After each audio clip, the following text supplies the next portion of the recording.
وهو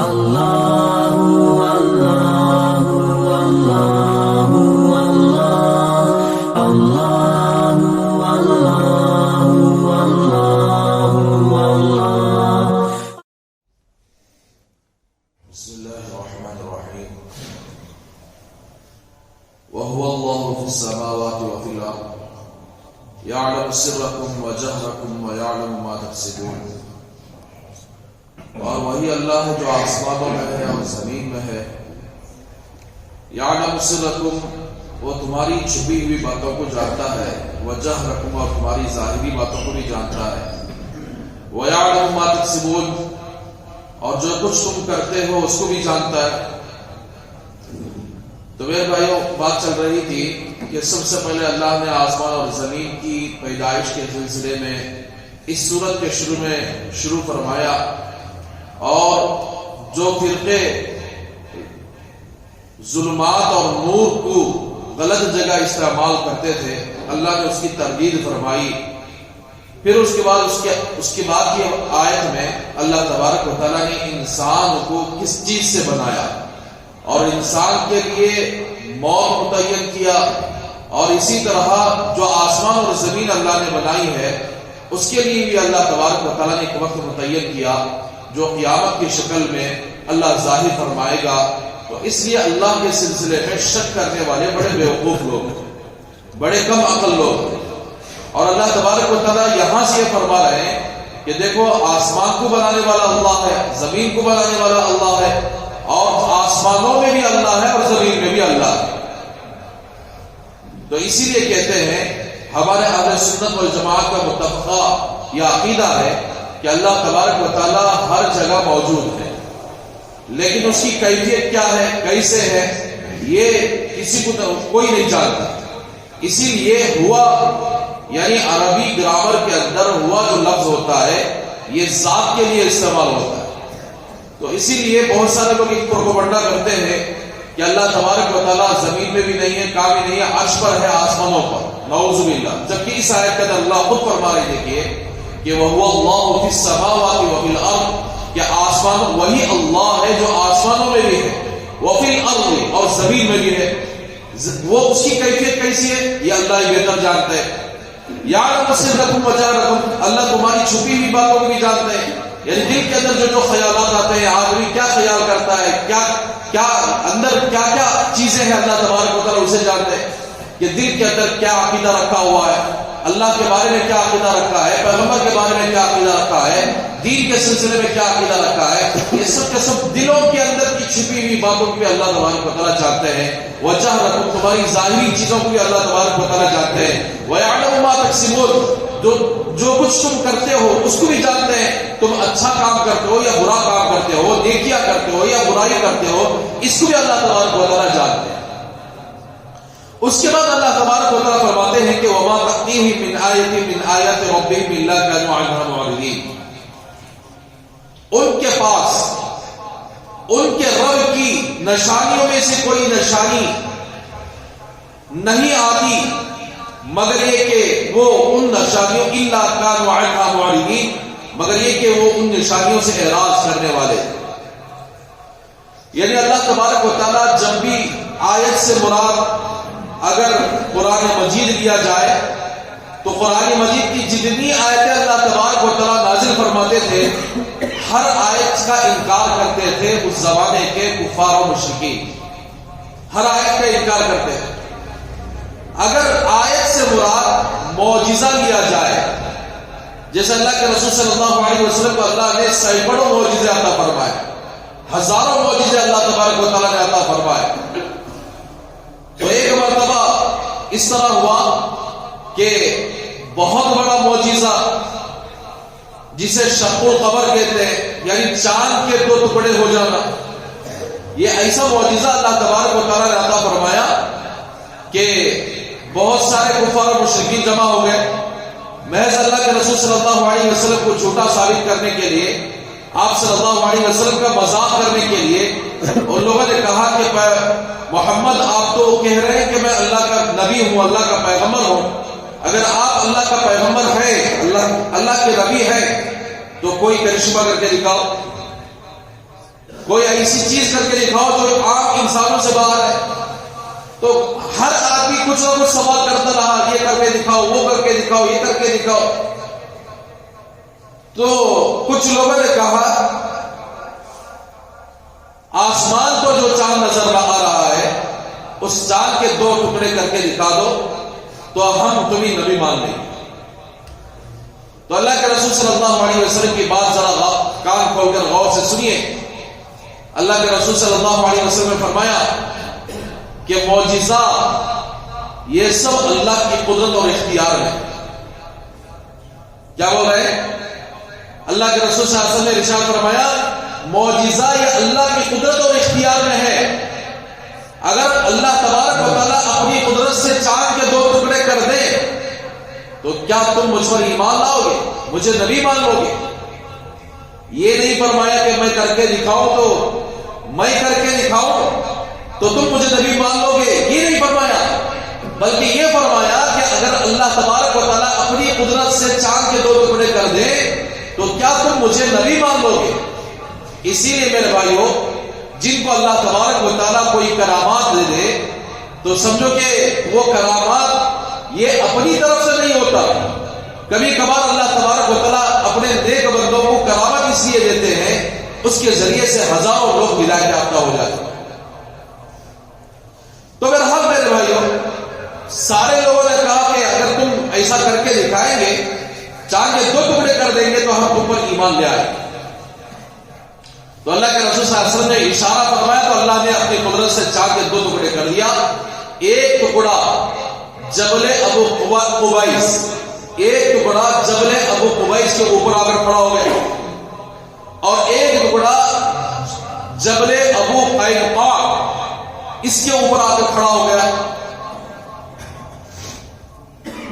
تو جبل ابو قبیس وہ پہاڑ ہے، عبداللہ ابن عباس رضی اللہ عنہ فرماتے ہیں کہ یہی وہ پہاڑ ہے جب حضرت ابراہیم علیہ السلام نے کعبۃ اللہ کی تعمیر فرمائی اور اللہ نے حکم فرمایا کہ وَأَذِّنْ فِي النَّاسِ بِالْحَجِّ يَأْتُوكَ رِجَالًا وَعَلَى كُلِّ ضَامِرٍ يَأْتِينَ مِنْ كُلِّ فَجٍّ عَمِيقٍ. اب تمہیں اعلان کرو حج کا.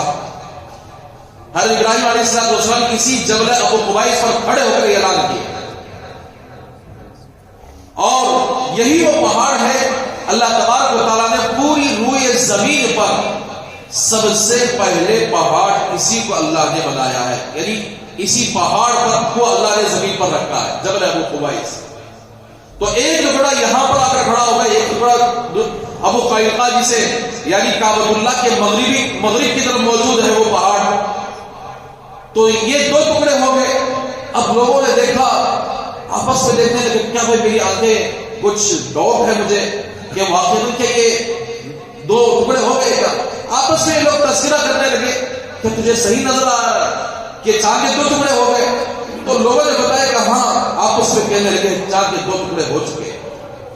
تو اس کے بعد ان میں سے کوئی آدمی اللہ کے رسول صلی اللہ علیہ وسلم پر ایمان نہیں لایا. اسی لیے قرآن مجید کے اندر اللہ نے اس چاند کے ٹکڑے کے سلسلے میں ایک سورت ہی نازل فرمائی جس کو سورۃ القمر کہتے ہیں.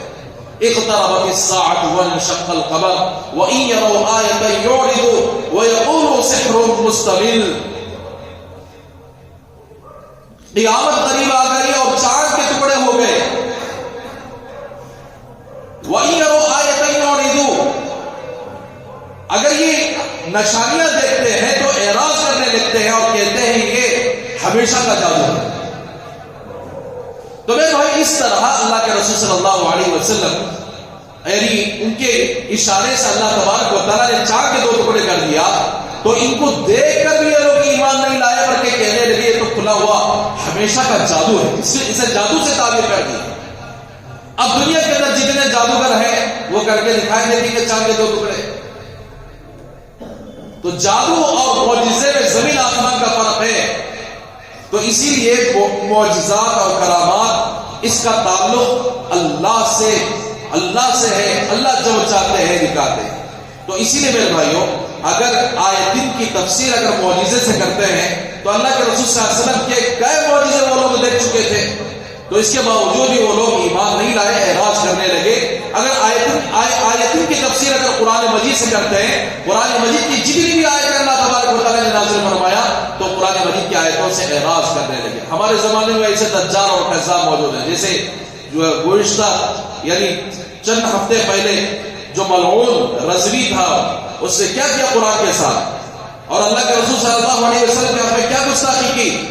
اس نے اللہ کے رسول صلی اللہ علیہ وسلم کو نعوذ باللہ بیمار کہا, اس نے دیوانہ کہا. یہ اب کی بات نہیں, 1400 سال پہلے یہ کفار مشرکین اللہ کے رسول صلی اللہ علیہ وسلم کو دیوانہ بھی کہہ دیے, جادوگر بھی کہہ دیے, پتہ نہیں کیسے کیسے لقبوں سے پکارے. یہ انہی کفار مشرکین کی اولاد میں سے. تو میرے بھائیو, اسی لیے ایسے لوگ تو ہر زمانے میں موجود رہتے ہیں جو قرآن کو تانا دیتے ہیں, اللہ کے رسول صلی اللہ علیہ وسلم کے حق میں گستاخیاں کرتے ہیں, آپ صلی اللہ علیہ وسلم کو برا بھلا کہتے ہیں. لیکن چند دن کی دنیا ہے, یہ چند دن ہی میں اگر کیا ہے, یہ سمجھتے ہیں کہ جتنے کفار موجود ہیں وہ میرے سپورٹ میں آ جائیں گے اور اللہ ہمیں کچھ نہیں کرے گا. یاد رکھیں, بڑے بڑے ایسے سرما خان نکل گئے, بڑے بڑے اللہ کے رسول صلی اللہ علیہ وسلم کی گستاخیاں کرنے والے نکل گئے, لیکن اللہ کا عذاب, اللہ کی لاٹھی بجی ان کے اوپر, تو سارے لوگوں کے لیے اللہ نے ان لوگوں کو عبرت بنا کے رکھ دیا. جس نے تقریباً آج سے 10-12 سال پہلے جس نے اللہ کے رسول صلی اللہ علیہ وسلم کا کارٹون بنایا, اس کا حشر کیسے ہوا کہ آگ جل گئی گاڑی کے اندر, ایسی جلی, اس کے سارے لوگ موجود تھے, پولیس موجود تھے, لیکن اسے بچا نہیں سکے. وہ چلاتا رہا ہے کر کے کوئی نہیں بچا سکا, جبکہ یہ لوگ پانی ڈالتے تھے تو آگ اور زیادہ اونچی ہوتی. تو اس لیے میرے بھائیو, یعنی ایسے لوگ تو آتے رہیں گے, جاتے رہیں گے, لیکن نہ قرآن کو نقصان پہنچا سکتے ہیں, نہ رسول اللہ صلی اللہ علیہ وسلم کی ذات اقدس کی عزت میں کوئی کمی کر سکتے ہیں. اس لیے کہ پوری دنیا کے مسلمان اگرچہ کہ اسلام پر یعنی چلنے میں اگر کمزور ہیں, اسلام پر جس طرح چلنا چاہیے تھا نہیں چل سکتے ہیں, لیکن اس کے باوجود بھی مسلمانوں کی جان سے زیادہ اللہ کے رسول صلی اللہ علیہ وسلم کی ذات گرامی مسلمانوں کے پاس سب سے زیادہ ہے. تو میرا حال میرے بھائیو, وما تأتیہم من آیۃ من آیات ربہم, کہ ان کے پاس اللہ کی, ان کے رب کی نشانیوں میں سے کوئی بھی نشانی ان کے پاس آئے نہیں آتی ہے, الا کانوا عنہا معرضین, لیکن ہر نشانی سے وہ اعراض کرتے ہیں, ہر آیت سے وہ اعراض کرتے ہیں. فقد کذبوا بالحق, بس تحقیق کے انہوں نے حق کو جھٹلایا, لما جاءہم, جب حق ان کے پاس آیا. اس لیے حق کو جھٹلانے والے دنیا کے اندر بھی ذلیل ہوں گے, آخرت کے اندر بھی ذلیل ہوں گے. اور اللہ فرماتے ہیں فسوف یأتیہم انباء ما کانوا بہ یستہزئون, ان قریب ان کے پاس وہ حقیقت آئے گی جس کا وہ مذاق کیا کرتے ہیں. قرآن کا مذاق کرنے والے آج بھی موجود ہیں, شریعت کا مذاق کرنے والے آج بھی موجود ہیں, دین کا مذاق کرنے والے آج بھی موجود ہیں. جب حقیقت آئے گی, جب آخر کیا ہے, آگ بند ہو جائے گی یا قیامت آئے گی, اللہ تبارک و تعالیٰ دنیا کو پھوڑ دیں گے اور اللہ کے سامنے پیشی ہوگی, تو اب مذاق کرنے والے, ٹھٹا کرنے والے, قرآن کا مذاق کرنے والے, رسول اللہ صلی اللہ علیہ وسلم کا مذاق کرنے والے وہاں دیکھیں کہ حقیقت کیا چیز ہے. تو میرے حال میرے بھائیوں, اسی لیے اللہ تبارک و تعالیٰ نے صاف طور پر فرما دیا کہ آسمانوں میں بھی اللہ ہے, زمین میں بھی اللہ ہے, اور اللہ ہر چیز کو جانتے ہیں. اللہ تبارک و تعالیٰ ہر جو جھٹلاتا ہے اسے بھی جانتے ہیں, جو تصدیق کرتا ہے اسے بھی جانتے ہیں, جو حق راستے پر چلتا ہے اسے بھی جانتے ہیں, جو اگر غلط راستے پر چلتا ہے اسے بھی جانتے ہیں. لیکن دنیا یہ دارالاسباب ہے, اللہ تبارک و تعالیٰ ہر ایک کو اختیار دیا ہے, چاہے اچھا عمل کرے چاہے برا عمل کرے, کرو. لیکن ایک وقت ایسا آئے گا جو لوگ اللہ کے دین کا ساتھ دیے, حق کا ساتھ دیے, قرآن کا ساتھ دیے, رسول اللہ صلی اللہ علیہ وسلم کی شریعت کا ساتھ دیے, تو وہ لوگ تو بڑے اونچے مقام پر رہیں گے. جنہوں نے دین کا مذاق اڑایا, جنہوں نے قرآن کا مذاق اڑایا, وہ لوگ اپنی انجام دوسروں میں دیکھیں گے اور افسوس کریں گے, ہائے اگر ہم مذاق نہ کرتے, دنیا کے اندر ہم مان جاتے حق کو, تو کتنا اچھا ہو. تو میرے حال میرے بھائیو, اس کے بعد اللہ تبارک و تعالیٰ پچھلی قوموں کے سلسلے میں یہاں سے تذکرہ فرماتے ہیں کہ پچھلی قوموں نے اپنے رسولوں کے ساتھ کیا کیا اور اللہ تبارک و تعالیٰ نے ان کے ساتھ کیا فرمایا. تو میرا حال میرے بھائیو, اسی لیے قرآن مجید پچھلی قوموں کے بارے میں اس لیے آیت نازل فرمایا ہے تاکہ پچھلی قوموں کو دیکھ کر عبرت حاصل کریں, جنہوں نے اپنے نبیوں کی مخالفت کی, جنہوں نے شریعت کے اندر یعنی طرح طرح کے مذاق کی باتیں کرتے تھے, ان لوگوں کا انجام کیا رہا. اس لیے اللہ نے بہت ساری ایسی آیتیں پچھلی قوموں کے سلسلے میں نازل فرمائی. اللہ سے دعا کرے کہ اللہ ہم سب کو ان باتوں پر عمل کرنے کی توفیق عطا فرمائے.